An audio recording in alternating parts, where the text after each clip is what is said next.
Update today. We reported to you on Monday, a very busy day with the events that took place on the UT campus. And then later in the day, we had a reported incident in the West Campus in the area of 26th and Oasis. We reported that we had a victim that transported themselves to St. David's Hospital for treatment. And while at the hospital, they told our investigators that they had been stabbed in the West Campus when they went to aid the victim of attempted assault. We have been actively working this investigation since that time. Earlier today, we interviewed the victim who reported this incident. During that interview, it did come up and he did admit to fabricating the story, that this in fact did not happen. He suffered an accidental self-inflicted wound to his leg.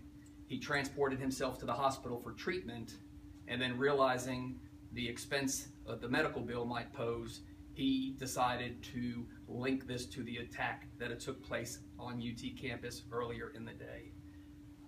We're still investigating this incident. It is an ongoing investigation. This is a 20-year-old University of Texas student, and as we progress with the investigation, if charges are warranted, those charges will be filed.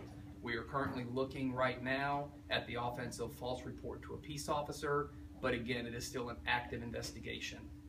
We want to make sure that the UT community, the West Campus community, is aware of this and knows that they do not have to be in fear of an assailant that we had not yet captured, because this incident did not happen in the way it was reported. Again, this incident was an accidental injury. Then the victim, the person involved, created this story linking it to the incident at UT earlier in the day. We wanted to get out as early today with this information, realizing that on Monday we were delayed in putting the information out to the West Campus community, letting them know about this. We felt it was very important to get out as quickly today, letting them know that they no longer need to be concerned about whether or not there's someone in that area related to this incident. I want to reiterate, though, the importance of still remaining vigilant, knowing your surroundings, paying attention, walking in groups, not walking, paying attention to your cell phone, not walking with earbuds in your ears to where you can't see or hear what's around you. It is still very important that people take some ownership of their own personal safety and stay aware, stay vigilant, be in groups. But again, it is important that we let everyone know this incident did not happen in the way it was reported. With that, I will open it up for questions, but again, it is an ongoing investigation and there's not a lot more we can release at this time. Can you explain why he admitted that he fabricated the story again? Again, he was giving a statement today, and while giving the statement to our investigator, the conversation went in a direction to where he finally admitted that he made this whole thing up.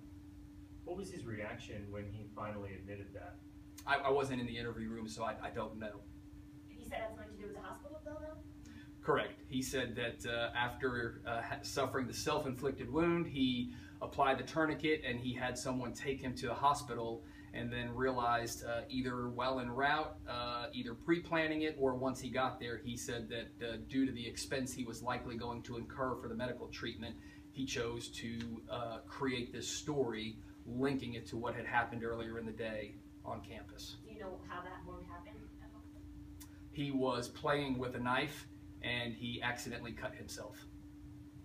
The reasoning behind the delay again for the update to West Campus, Chief? On Monday evening? Yes.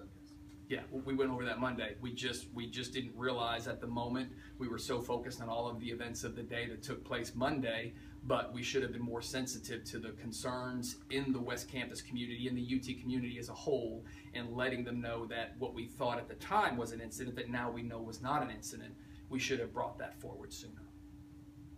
Talk about, I know you mentioned it the other day, but just how these type of rumors or all this extra stuff that was going on, it also puts a strain on you guys when you're trying to focus on the main investigation. Again, there was a lot going on Monday. Social media was very active. There were multiple reports of stabbings. There was even a report of a shooting. And we were actively working on each and every one of those. And again, that's why we ended up putting out the information that only listen to information being put forth by an official source.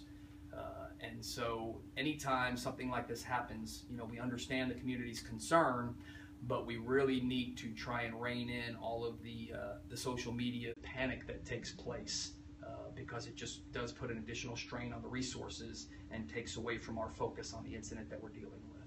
If convicted of fabricating a police report, what would be the big penalty here? It's a Class B misdemeanor.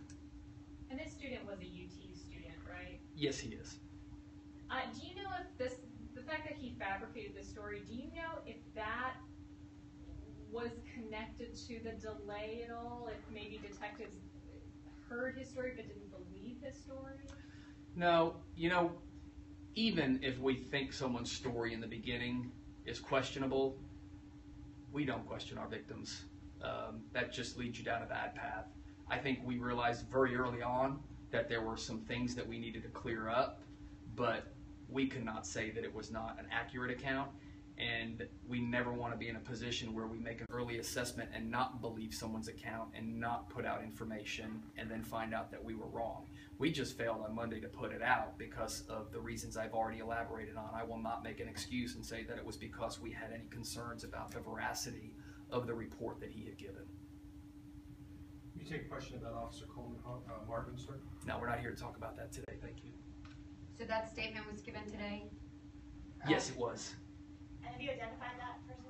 We have, but we're not going to identify him publicly because it is still an ongoing investigation, and at this point, he is still a person of interest. We have not charged or anything at this point, so we're not going to release his name. Last question. Thank you. Thank you. Thank you.